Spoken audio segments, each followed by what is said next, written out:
Hello everybody, my name is Amarachi Obianuo and you're welcome to my YouTube channel. If this is your first time here, thank you for coming, thanks for being here. Please stick around and make sure you subscribe. And if this isn't your first time, hello, please subscribe, especially if you've been here. If this is your third time here and you haven't subscribed, can't you see this is a sign? There is a reason you are back here again. So please tap the subscribe button and let's get into this video. So today I'm just going to give you a background story of how I moved out of my African parents' house, and I'm also going to be giving you tips just in case this is something you are considering doing but don't know how to. I understand how hard it is for women to do things like this because, I mean, left alone for our parents, they'll rather after school get your master's or first degree, they would prefer the next house you will be living in to be your husband's house. Thankfully, things have changed a lot. We've progressed. I can't compare how things were when I was in my early 20s with how things are at the moment. People are more open-minded and less judgmental. However, you still need to do things the right way because, I mean, they are your parents and it's just the right thing to do at the end of the day. So let's start with this story first of all.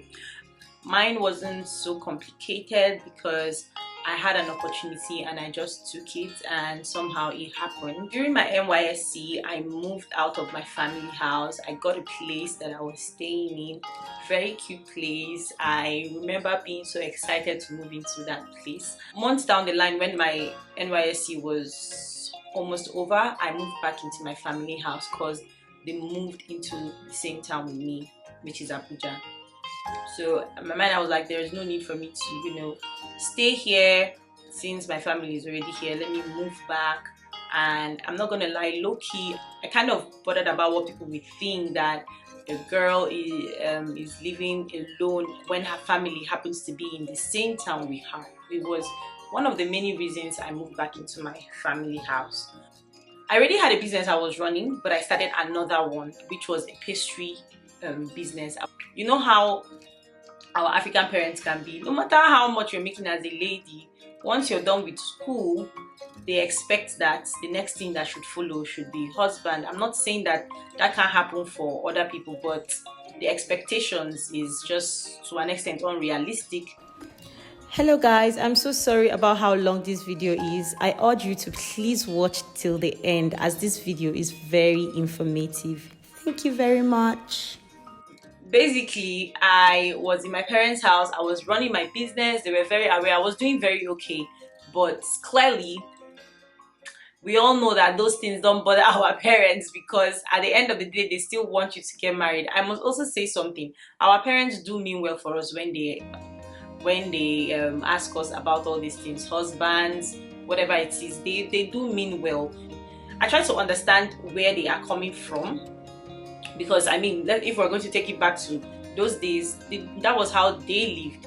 Once you're done with school, you marry. It was a thing for them.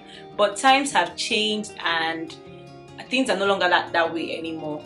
So that is why most times when approaching situations like this, you have to be very diplomatic. You have to approach it with a whole lot of wisdom so that you can move out of your parents' house like smoothly without having to disrespect or without having to clash with them in any way.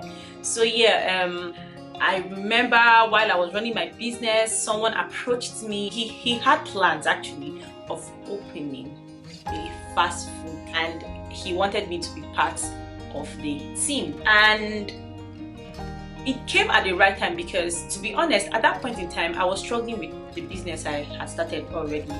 It seemed like I was actually struggling with the managerial part of the business, and so it felt like a very good opportunity to take so that I can learn. The pay was good, everything just seemed right. The experience too was good because it meant I had to go to Lagos for 6 months and come back to the branch that they were supposed to open in Abuja. When I thought about the offer, it actually sounded very interesting. I told my parents about it and they were very supportive, after which a month later I was off to Lagos I took my TV, guys, because I was not ready to buy any TV with anybody with my money. I took my AC. Sometimes I can't believe I did that. That AC, funny thing, is still in this house. It's in my small parlor. That's actually the AC that I still have here. So yeah, I took my AC, I took my TV, I took obviously things that I knew I wasn't ready to buy. I took most of my clothes so that when I come here, it's just going to be me like buying very important things that are also not as expensive and just starting small. But before then, I had to ask a friend if I could stay in the place, and she was so kind enough to let me in. After a while, we started training in this company, and after the training, at some point everything started slowing down. In the long run, they were taking too much time to open. I was really losing interest in what brought me to Lagos in the first place. We were still getting paid, so it was okay. I would just come to the office. I became very bored, and I remember meeting one of my colleagues who told me she used to sell frames, and while I was putting my small apartment together, I knew I wanted like frames on my wall, so I asked her where she normally would get it done, and she told me, and that was how it started. I made frames for my room, and before I knew it, my friends started asking me about these frames, and that was how my business started. Since I was free, I started pushing my business. Initially, I was doing it on just Snapchat and WhatsApp. I was getting orders.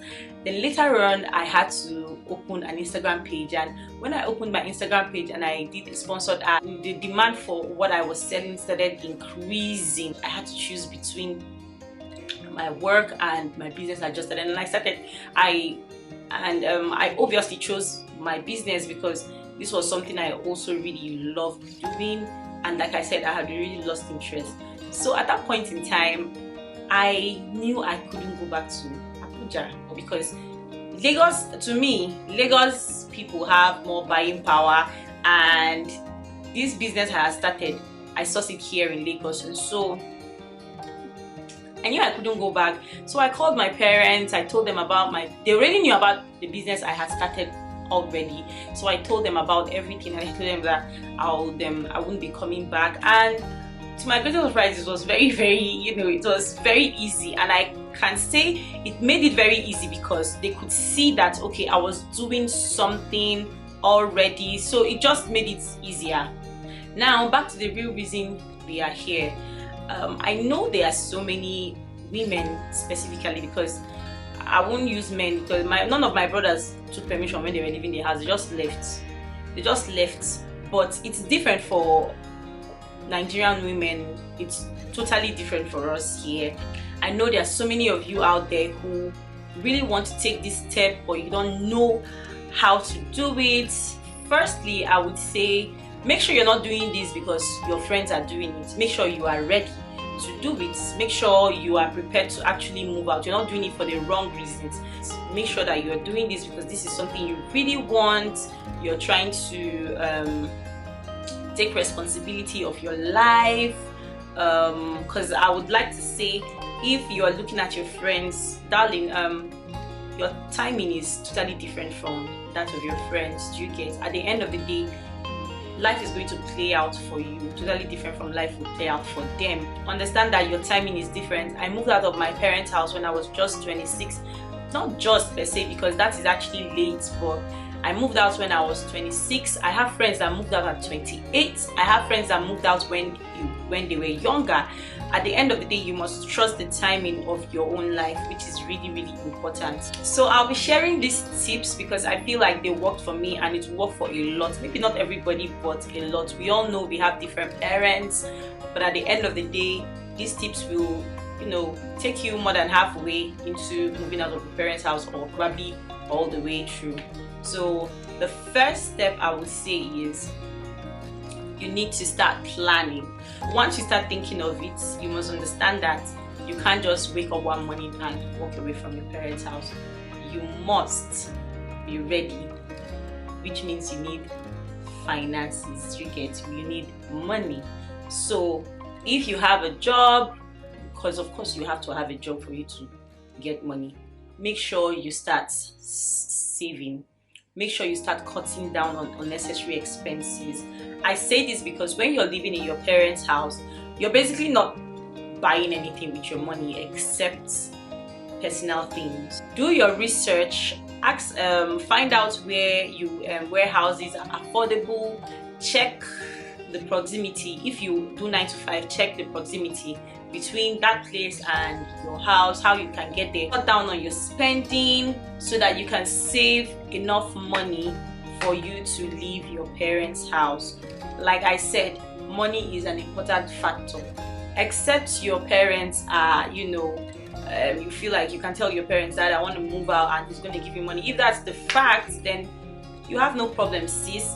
But those of you who know that at the end of the day, even if your parents are going to support you, they may not support you with so much, then you need to start working. If you don't have a job, get a job that will be paying you, even if it's 100k, 70k, just get a job, start saving your money. And I would also say, even if you can afford a 2-bedroom or a 3-bedroom, always start small so that the bills will not choke you. It's very, very important you consider all these things.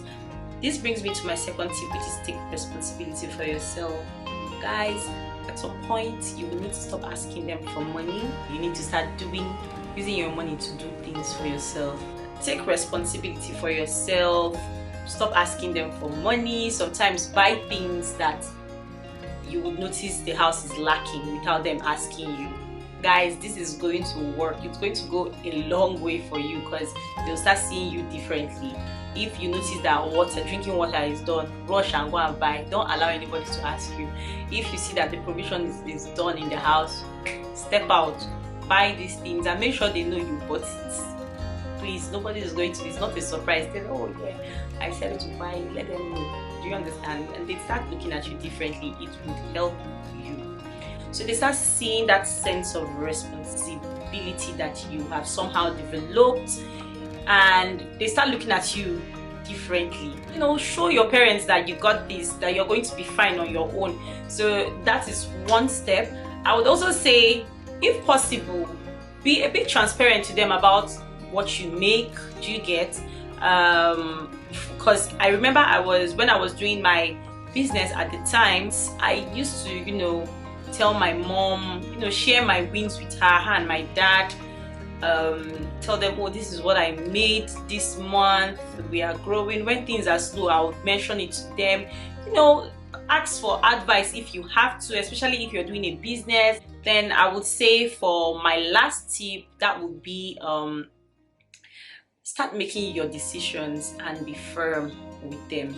Now, I say this because if you leave our Nigerian African parents, they will relive their lives. The things they didn't do, they will relive it in your own life. So many people have studied courses that their parents wanted them to study. While it worked for some people, it didn't work for a lot of people. So you need to let your parents know that you can make these decisions and you're fine with making mistakes, because at the end of the day, we are all not perfect human beings. Our parents are not perfect, you're not perfect. So at the end of the day, you're an adult and you need to get to the point where you start making your decisions and you put your feet on the ground. Yes, at some point we all have different parents. There are parents who are a bit harder, but you have to at some point say, this is what I want and this is definitely how it's going to go because this is my life. So yes, you must take charge at some point if you want your parents to take you seriously. So this brings me to the advantages of living alone.